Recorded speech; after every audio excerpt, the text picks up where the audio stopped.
सदर Joe Biden का Putin पर हमला सामने आया है। पुतिन पर हमला किया है सदर जो बाइडेन ने।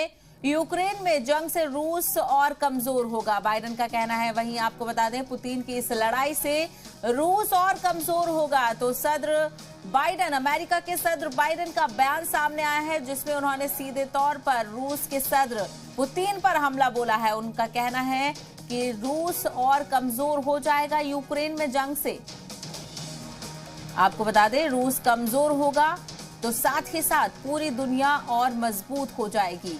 यूक्रेन में पुतिन की जीत नहीं होगी। तो लगातार रूस यूक्रेन जंग के हवाले से तमाम तर अपडेट सामने आ रहे हैं। वहीं अमेरिकी सदर जो बाइडेन के तमाम तर बयानात इस हवाले से सामने आ रहे हैं। ताजा बयान हम आपको बता रहे हैं, जिसमें अमेरिकी सदर जो बाइडेन ने रूस के सदर व्लादिमीर पुतिन पर सीधे तौर पर हमला बोला है, जिसमें उन्होंने